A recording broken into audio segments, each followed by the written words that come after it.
Hello mga maayong gabi sa mga kausapan no. Maayong daw sa atong tanan labi na sa mga followers na tudya o katong mga pinangga nga mga supporters no na supporters Solid Duterte no. Naata karon gyapon diri sa balay nila Tatay Digong no. Makita niyo sa tong likod no na naay nagka-picture no ng mga kaigsoon ko Muslim. Napoy mga lain-lain pud nga mga bisita no nga magabot-abot diri adapit no. Para lang gid nga bisag unsa kalayo ang ilang lugar, moadto gid sila diri aron lang din magpa-picture o makita nila ang balay ni Tatay Diggs no. So mo ni karon na makita niyo sa tulitin no. Ubay-ubay na gid ang mga tao na diri. So para mo na karon na to ang mga so naputi pa yung live karon no sa to ang TikTok no. Sa gusto nga mag-live gusto magtanaw sa TikTok no, napunta sa TikTok tapos mo to vlogal 4K. Okay, mo na to nga page na to sa Facebook no.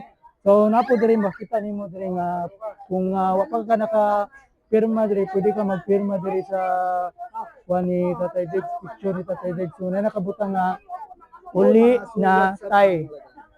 Gagahulat minimo mo na ang gingon. So mara daw padayon ka no. So git lang. Okay.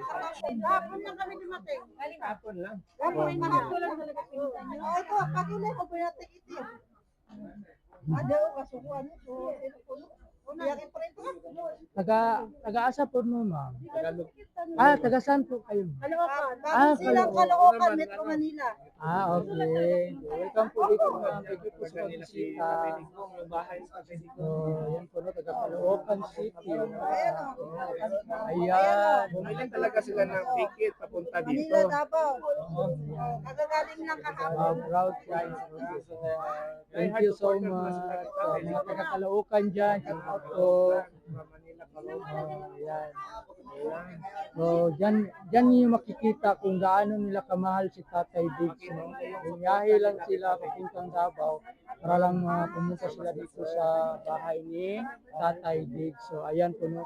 Makikita talaga natin na mahal ng mga Pilipino si Tatay Diggs. So, ayan po. So, yung mga kasama niya, ayan po. Okay, so patuloy na po tayo, no? So, sa mga hindi pa nakapaglagay ng firma dito sa sa malaking tarpaulin no na nakalagay uli na tayo naggahulat minimo. Ayan. So dito makikita niyo si Tatay no, ayan. Ayan, nakadungaw sa may gate no. Yan po si Tatay Digong. So yan po. Okay, pagpatuloy natin to. Yeah.